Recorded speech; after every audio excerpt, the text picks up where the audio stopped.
on his way back to headquarters. Coming up next is an iA Network News exclusive featuring NASA Deputy Associate Administrator Casey Swails and some up-and-coming young innovators.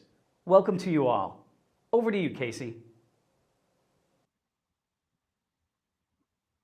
Hey, thank you, Steve. And I also hope to see Orville back at headquarters. That would be pretty cool. But overall, just really thrilled to join this event today, especially because it is STEM Day for Imagine Aviation. So thank you all to those of you who joined yesterday and are returning, as well as anyone that's participating for the first time. It's really incredible to see that we have such a great turnout for our 4th annual all virtual event. And I'm particularly happy to have so many young people and students joining us today as well, because that's what today's all about. And you're in for a real treat, as we have 2 young women who will joining me here in a minute. They are incredibly exceptional, inspirational, and as people of my generation are fond of saying, the kids are all right these days. And so if you have any doubt about that, you won't after hearing from these 2. And one of the things I really love about NASA is that we have a place for everyone. For engineers, for scientists, but also for creative people, for lawyers, for folks in finance, accountants, and really nearly any skill set you can imagine. One of the things that I often say is space is an everyone's story, and it does take everyone to do the incredible things that we are trying to accomplish. And take me, for example, I'm not a scientist or engineer. I actually went to undergrad for engineering, but I have my Bachelor of Science in Management from the Georgia Institute of Technology and a Master of Business Administration from Duke University. And it was actually one of my Georgia Tech college advisors who suggested I consider working at the agency. He had called me one day and said, hey, NASA's interviewing and I recommended you to be on their interview list. And I had never considered a career in aerospace. And now I'm all in. It's addicting. I often say space is addicting. Space, aviation, everything that NASA does. And NASA needs talented people from all disciplines. And aeronautics holds a very special place in my life. So if I may, I'd like to start with a little bit of a personal story. I'm not a pilot, at least not yet, although I have flown the Guppy and a couple Cessnas. And don't worry, I had adult supervision for both of those. But my personal interest in aviation really started as a little kid. My mom was a flight attendant for 45 years. So I grew up flying standby on all kinds of airplanes.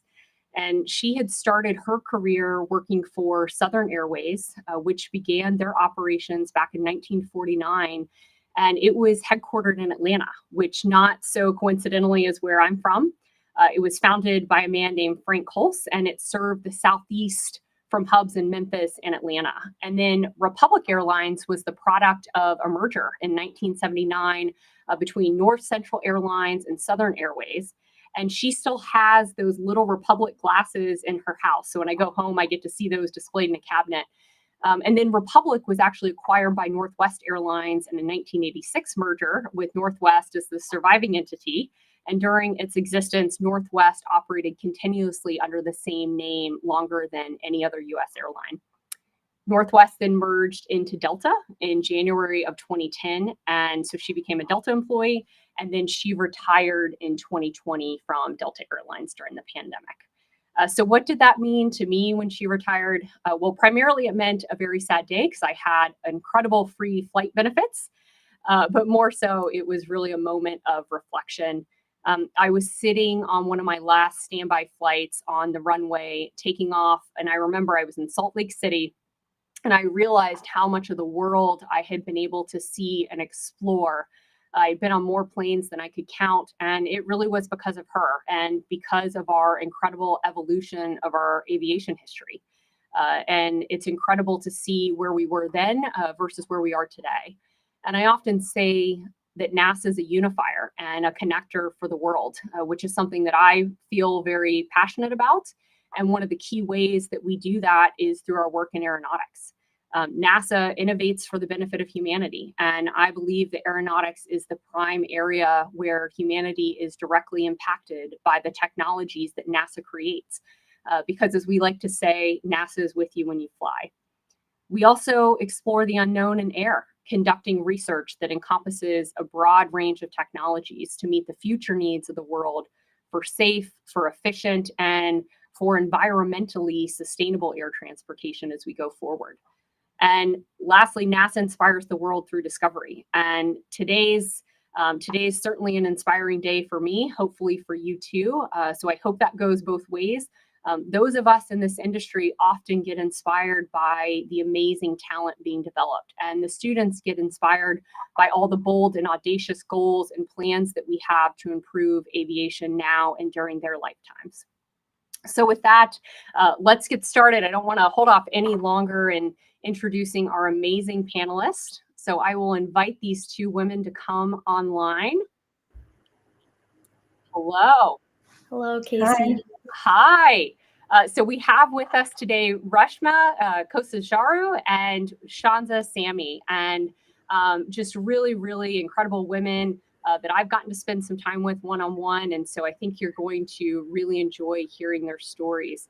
So with that, I'll let them tell you a little bit about who they are. And how about Shanza, we start with you. Just tell us a little bit about yourself. Sure.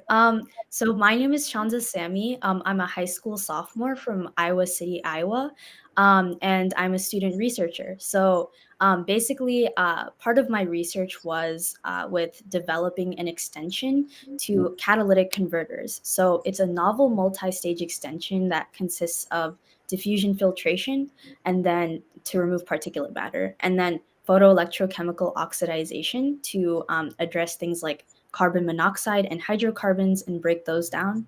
And then lastly, multi-walled Bucky paper to encapsulate carbon dioxide particles.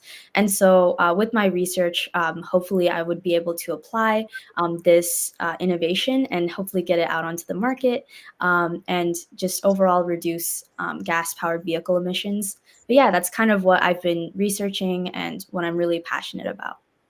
Thanks, Shanza. And before we go over to Reshma, tell us a little bit, how did you get into STEM? You know, tell us a little bit about that. Yeah, that's a great question. So I was first introduced to STEM when I went to my older sister's science fairs. And so it was one of those smaller school science fairs, but I would just see like model volcanoes, projects about like magnetism, just things like that. And that really sparked my interest at an early age. And so since then, I've been inspired by my family members. For example, my dad is very passionate about math. My aunts and uncles, they're also in medicine. So that was also pretty, I looked up to them a lot, and they were also very immersed in STEM. And so I guess their passion for STEM kind of carried over to me. And I decided to use that passion for STEM in science research. Thanks, Shanza. And Reshma, let's go over to you. Tell us just a little bit about yourself. Yeah, hi everyone. My name is Reshma Kosajaru, and I'm a high school senior from Saratoga, California. So I guess a little bit about me. I am also involved in scientific research, just like Shanza, and my project actually has been regarding forest fires. So I originally actually used to live in Chicago, so moving from there to California and experiencing all these wildfires was kind of an eye-opening experience. So I decided to do something about that, and instead of the traditional approach to detecting wildfires, I tried to see if we could actually prevent them instead by predicting them beforehand. So using meteorological data, I built an artificial intelligence model that could predict wildfires based on a variety of factors, including both weather-related factors as well as human-related factors. So currently, I've just been working on expanding the global applicability by using data from more regions in the world, as well as improving accuracy of the model. Excellent. And go back to the early days. Any first memories of getting excited about science, aviation, STEM? Yeah, of course. So actually, similar to Shanza, my family is also big into science. So my mom is actually a doctor, and she's been a huge inspiration for me growing up. So in the medical profession, you have to continuously be kind of learning new knowledge and making sure you're up to date. So she would always have textbooks lying around the house. And sometimes I would just, when I was very young, I would just rifle through those textbooks and look at all the images and things. And that kind of really whet my appetite for scientific research and innovation and that kind of thing. So currently, I'm really interested in problems in biology and medicine, as well as sustainability, which is ultimately what led to me doing this project. That's amazing. And I love both of your different backgrounds, but the early family influences that really got you into that. And everyone has their own story. As you see, there's lots of folks online from all over the place. And so I'm hoping you can continue to tell us a little bit about your projects. So let's just start. We'll go back to you, Shanza. What gave you the idea for it? Yeah, so that's a great question. Basically, a few years ago, I was traveling to India, and there I was diagnosed with pneumonia. And so I found that in places where ambient air pollution is worse, there were significantly higher levels of cardiovascular and respiratory diseases found in humans. And so I also saw like the impact of ambient air pollution on things like global warming. And so I thought that specifically with addressing transportation emissions that which contribute to like a huge amount of ambient air pollution, that it would be very effective in hopefully reducing those levels of ambient air pollution. And so I specifically decided to target cars, so gas powered vehicles, because that's typically like the most common form of commute for just everyone. And so, yeah, I created an extension to catalytic converters to essentially reduce levels of prevalent and noxious exhaust outputs. So the ones that I targeted were carbon dioxide, carbon monoxide, and particulate matter. So you talked a little bit about why it's important. What does it personally mean to you? And if you look ahead, where do you ideally want to see it going? Yeah, that's a great question. So I feel that my research would specifically have like a huge impact on obviously ambient air pollution. Even as we transition to like electric vehicles, I still hope that we could install these onto cars. And so with that, I would hope to potentially like commercialize it in the future, make it industrial grade, get it onto the market, even with like a low market penetration rate and just having even like a small percentage of people use this. I feel that it could have massive impacts in terms of reducing people's overall emissions that they use up as they travel from place to place. And it's so incredible to see, because I'll just be honest, when I was younger, I don't feel like we spent a lot of time talking about things like emissions and challenges associated with climate and what we're doing to our planet. So I think it's truly incredible that your generation really does see that and, really wants to go in and tackle that and come up with creative solutions, because I think we would have benefited if it was more part of the dialogue for my generation. Thanks, Shanza. And before I go over to Reshma, I want to ask you, when you went through, what was some of the biggest challenges that you faced, and how did you overcome that? Yeah, that's a great question. So, as a student researcher, especially, it's difficult to get access to the resources that you need in order to conduct research effectively. So, things like getting access to like lab equipment or consulting people to get their like advice on an aspect of your project. And so, with navigating around those challenges, I had a mentor, Dr. Patrick Zimmerman, who was very, very helpful and just integral to the process. He helped connect me with various people that could help me get access to certain resources, or that I could consult to talk about like a specific layer of my filter, for example. So yeah, he was just very helpful in that process. And I guess another challenge would be like sometimes getting discouraged throughout the process. So like there are a lot of setbacks that sometimes happen with my science research. And so sometimes I would just feel discouraged, but having that moral support from my family and Dr. Zimmerman was ultimately what helped me push through and continue my research. And was the discouragement around just getting frustrated technically with where you were, or was there ever kind of moments of doubts of, can I do this? Or what was the discouragement about?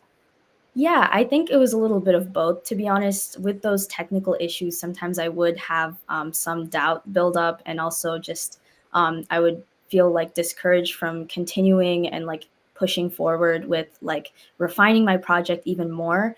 And so, yeah, I guess just having that moral support was ultimately like having those people encourage me and help me get through, and just telling myself like I need to invest like one more day, just like a little bit more time into like solving this specific setback. So yeah, that was kind of what helped me get through those. And is Dr. Zimmerman still a mentor for you? Yeah, I'm still in contact with him. Even though like the mentorship process under the 3M's Young Scientist Challenge has officially ended, I still like look up to him, and he does give me advice on the scientific process, and just of course being that moral support for me. So yeah. Excellent. Thank you. And mentors and champions play such a significant role in helping, people be successful at all levels. So when I often give, career advice to folks, I always say you need a board of advisors for your life and your career, and those mentors and champions in your life. And so it's so great to hear about one of your personal mentors, Shanza. All right, Reshma, let's go over to you. So let's just start. What gave you the idea for your project? Of course. So I briefly touched on this earlier, but I actually spent the majority of my life in Chicago.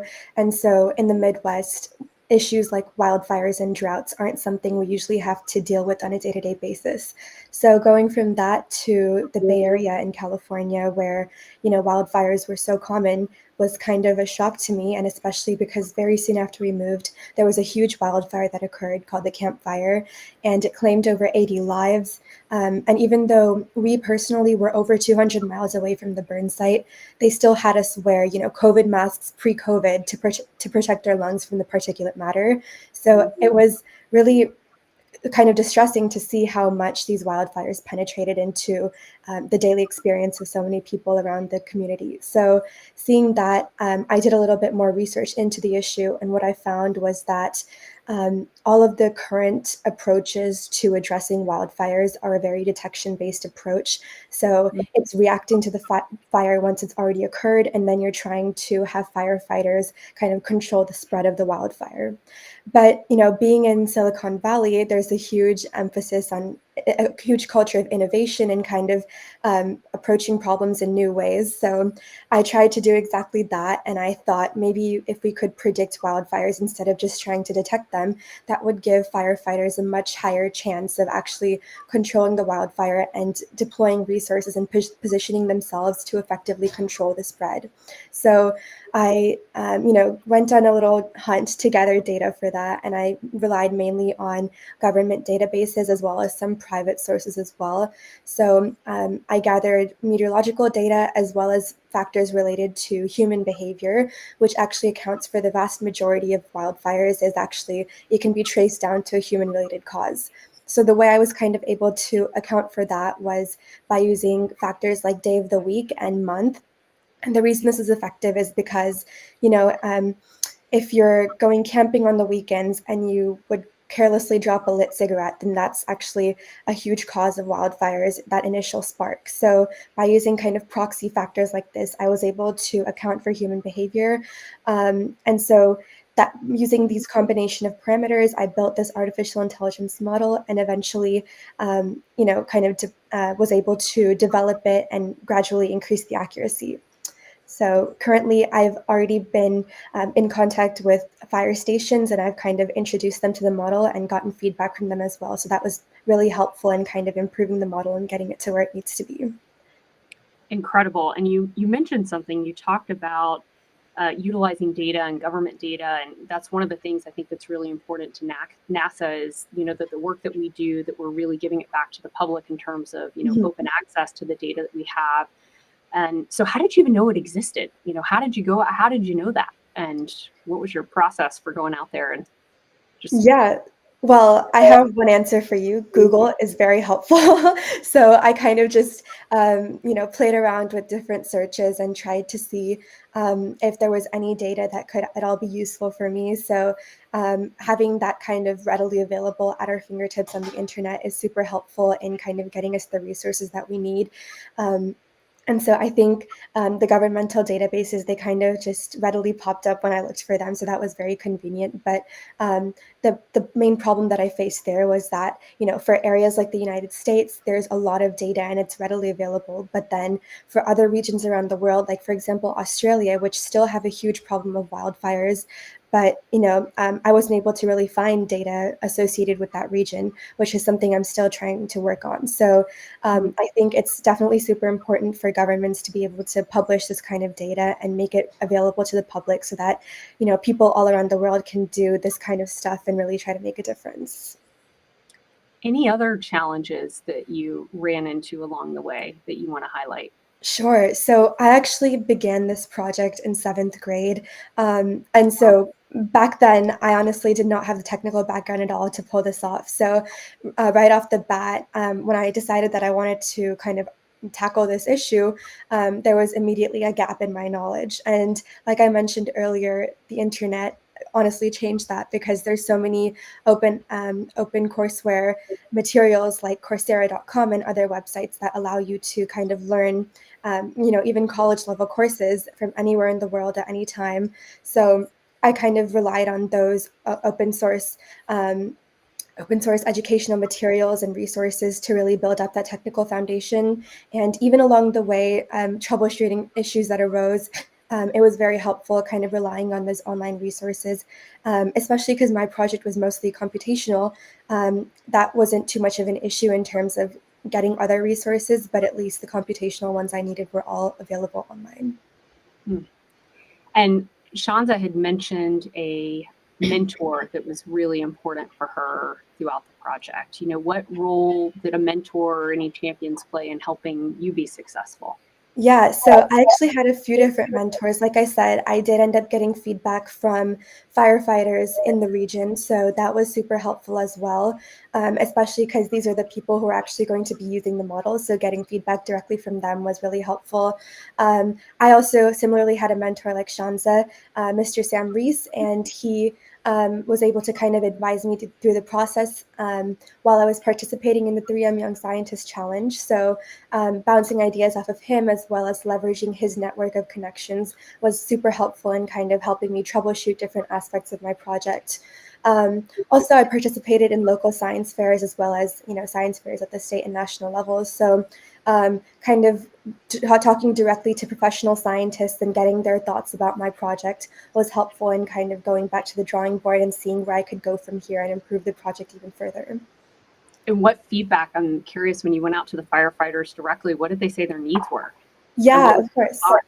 So what I noticed when I actually entered the first fire station was that to a certain extent, firefighters are already trying to model these different meteorological conditions. So they're on high alert when the time comes. So they mentioned that having a model that could automate that process with much higher accuracy than just human observation would be super helpful in kind of helping them free up that time for other things that you would need to do as a firefighter. So that's one thing. And then the other thing was initially the user interface I built was not very user-friendly at all. So kind of getting that tested with the firefighters and all really helped me kind of fine-tune it and make sure that it was very usable and very kind of intuitive for the people that would ultimately be using this.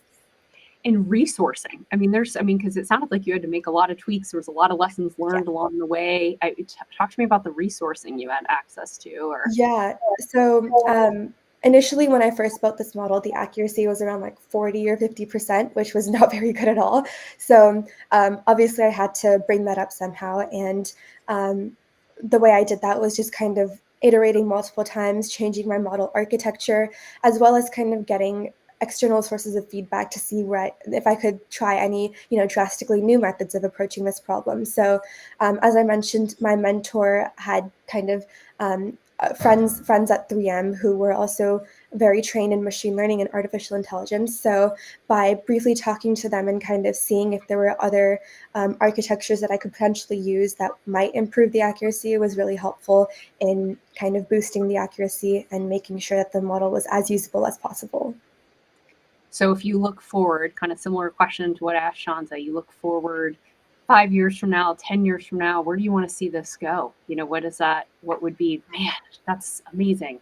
What does that look like? Yeah, so like I mentioned, I'm currently still in the process of kind of expanding the geographic scope of the model, as well as, of course, fine-tuning accuracy even further. Currently, it's at about 90%. So I'm looking to boost that number even more. But ultimately, I hope to make sure that firefighters all around the world can actually use this model that has been personalized to their region, so it's as effective as possible for wherever they live. And honestly, it works on two levels, which is the first one is obviously that firefighters would use it, but then secondly, um, everyday people like you and me who live in very fire-prone areas can also use this model as an app or something like that to kind of get real-time information about how at risk they are in the moment. And Shanza mentioned, at times feeling discouraged. Was there anything you specifically learned about yourself during this project as you reflect back?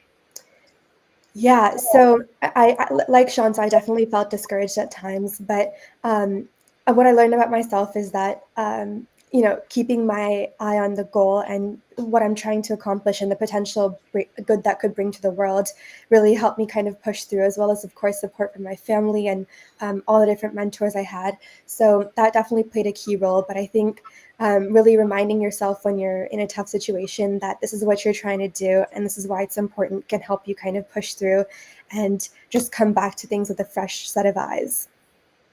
Excellent. Thank you. Shanza, let's go back to you. What do you see next for you? What does that look like? Where do you want to go with your career? Big future goals? What are you thinking? Yeah, that's a great question. And to be honest, I haven't fully figured it out yet. No At the secret, moment, no secret, but nobody has. Everyone's always figured it out. So yeah. Um, I think definitely like I would be interested in STEM. I think obviously I've been pointed more towards STEM and more interested in that throughout my life. It's kind of switched throughout the years. At first, I wanted to be like a biomedical engineer, but now I think it's transitioned more into environmental engineering. So I could see it go either way. But I think engineering is definitely the kind of discipline I want to focus in, especially given the nature of my project, where it's very engineering based, both with physical prototyping and with like computationally with the computational fluid dynamics and like CADing I had to do. So I think there's a lot of engineering aspects of my project that kind of got me interested into engineering in the first place. So yeah, I think environmental engineering at the moment is what I'm interested in. So you're going to go change the world for us and take care of the environment, correct? You're going to fix that for us? That's the plan. Well, Earth is the only planet we have to live on at this moment, at this time. So it's my favorite planet and one that I hope that we're all taking care of because it's the only one we have. And so very, very inspiring to hear about kind of where your interests are going in the future too. Reshma, what about you? What are you thinking next? I mean, you're a high school senior, so you probably already have some plans in place. Yeah, so honestly, short answer, I don't know either. I think similar to Sean's, that engineering has been kind of a key component of everything I've done for the past several years, starting from this project to the research that I'm currently involved in right now, which is biomedical engineering research that's looking at optimizing RNA structure. So I think like I mentioned earlier, I have two main areas of interest, which are healthcare and sustainability. But beyond that, I think engineering principles and the engineering process is something that I'm really interested in and has been honestly a lot of fun for me. So continuing down that path and seeing where that leads me, trying to do whatever I can to address the issues that I see around me, whatever nature they're of, is something that I hope to do in the future, continue doing as well. And why healthcare? I'm just curious. It's also a personal interest for mine, so now I'm curious. Yeah, well, my mother is a doctor, and so from a young age, I was always kind of interested in human physiology, actually, and just learning how the body works. I just find it so interesting, and I'm also pretty interested in things like nutrition and that kind of thing. So, healthcare has honestly been probably my biology is probably my favorite subject of high school, just because I think it's the most innately interesting for me, at least. So healthcare, and obviously it has the potential to really impact the lives of so many people at such a direct level.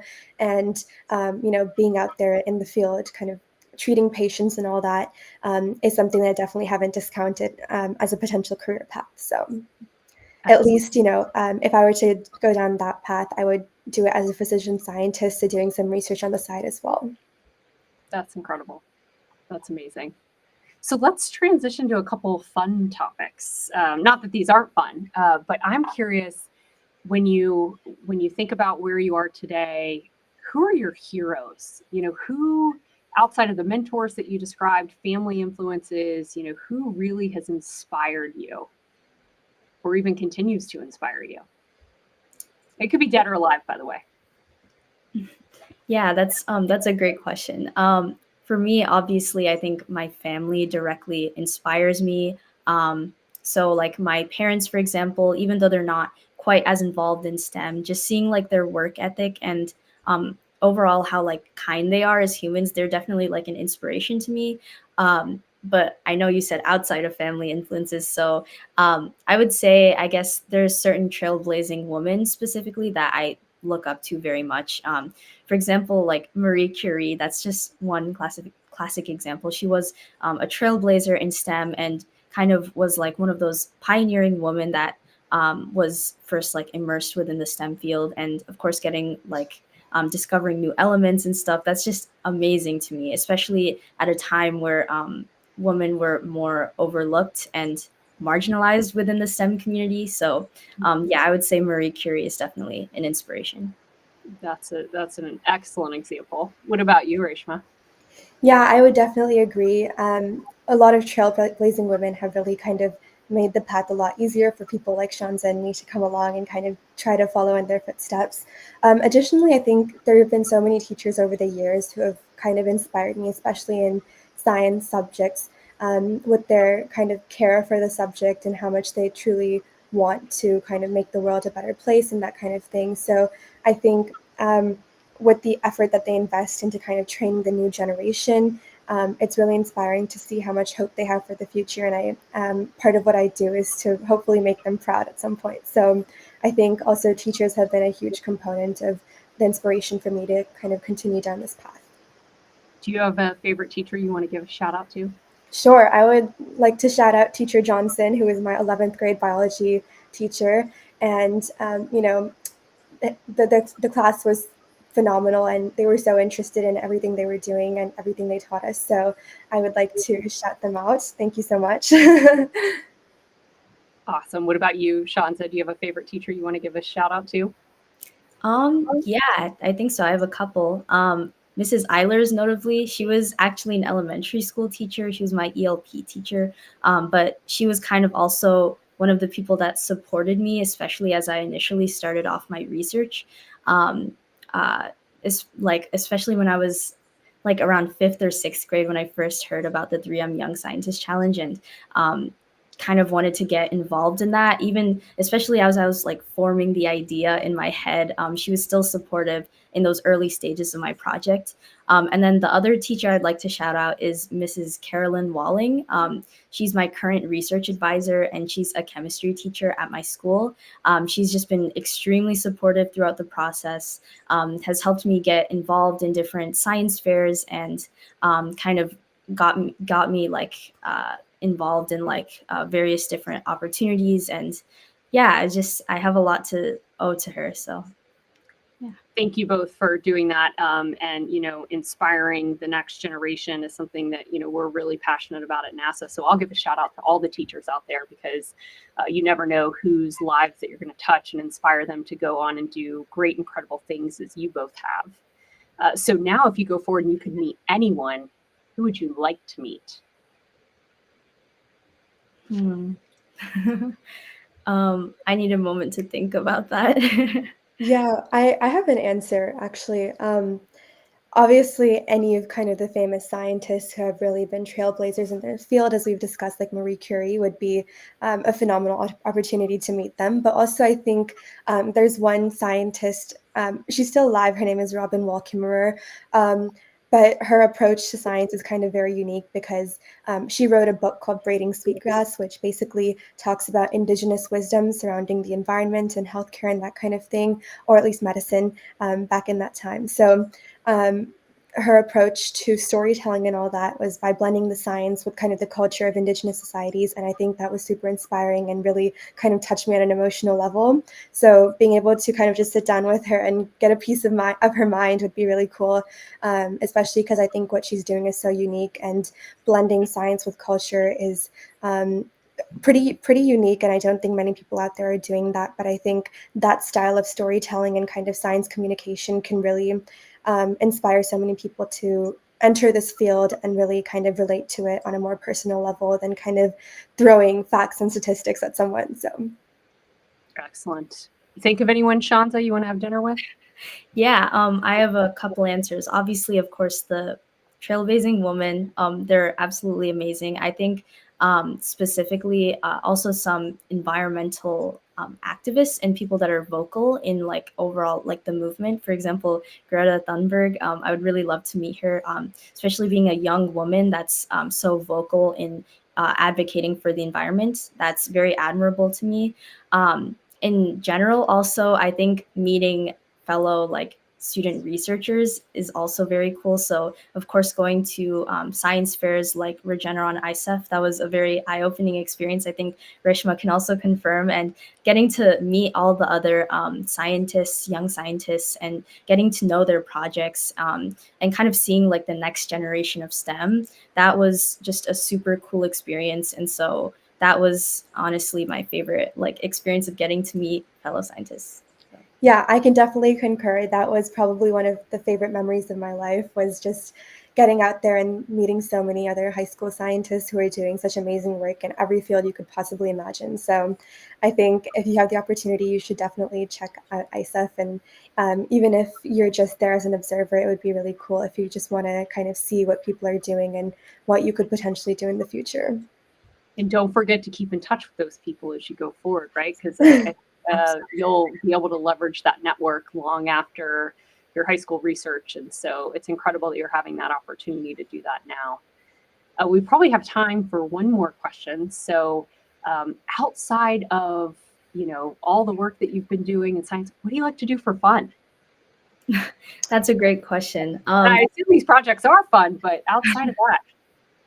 Yeah. So I'm very involved in journalism. So whether that's like social reporting or science reporting, I'm really passionate about getting to deliver information to my community. So I'm involved in like our high school journalism program, and so I'm a reporter for our newspaper. So I write articles that just vary from like education legislation to things like science topics like attention spans and how they're slowly decreasing over time. So reporting about those types of things is very interesting to me. Outside of that, I'm into playing the piano and violin. So that's kind of an outlet for me to kind of relax outside of school and research and all of my other interests. So yeah. Amazing. And Reshma, what about you? Yeah, so outside of school, I'm a classical Indian dancer, so that's definitely something that has been very formative in my early years as well. And I think recently I've also gotten more into kind of more contemporary styles like Bollywood and stuff. So it's been a great way to kind of stay in touch with my culture and learn a little bit more about that, as well as stay active. So that's always nice. And then in terms of school clubs and things, I'm really involved in our school's medical club and kind of trying to inform the school community about various opportunities in medicine and that kind of thing. Additionally, I'm on my school's life board, so we try to kind of promote a culture of wellness on the school campus, because currently there's a prevailing culture of stress. So we're definitely trying to combat that by hosting kind of fun activities and stuff. So that's a little bit about what I'm into. Well, I can see the stress piece with all that you all are doing. I mean, it's really incredible to hear the things that you're doing. I was like, man, I feel like a slacker now looking back to high school relative to some of the stuff you're talking about. Fun fact, I have done a couple Bollywood classes, Reshma. Ooh, okay. So I'm horrible, so that's why it was only a couple, and then I'm sure that's not true. I'm very sure. Well, ladies, we're about out of time and I could talk to you all day. It's truly incredible what you both have done and accomplished, particularly at such a young age. I mean, just a high school senior, a high school sophomore, it really is truly incredible. I mean, just everything from your personal life and interests to how much I know you put your heart and souls into these projects that you've been working on. And it's amazing because they're, the same challenges that, NASA's working on. And so it's just really incredible that I think you're both really leaning forward. And I know you're going to be, out there changing the world with the work that you're already doing now. So I want to thank you both and really encourage you to keep going. And thank you for taking the time to inspire everyone here that's online, because your stories really are incredible. And I think it shows, all students out there that, that they really can go and do these incredible things as well. And so thank you for that, and really just being kind of vulnerable and sharing a little bit about yourself. Thank you, Casey. Thanks for having us. No, thank you. And thank you to the audience to listening to these two women. Hopefully, if you're at home, you can thank a teacher, give them a round of applause, because they've just done an incredible job, I think, today. So thank you very much. All right, Angela, back to you. Yeah, no, thank you, Casey, Reshma, and Shanza for the inspiring session. It made me think back about, when I was going to school and who those teachers were. And I did have a few as well. And it was all math and science, and you just never know who that person's going to be. But I did have inspiration as well. But I just want to congratulate again, Reshma and Shanza for their being finalists within their innovative ideas. So it's been a great start to the day 2 of Imagine Aviation with young scientists. They're basically, they're itching to be our next newest generation of thought leaders. Absolutely. And thank you all again for having me. I really appreciate it. Thank you, Casey. Bye-bye. Bye.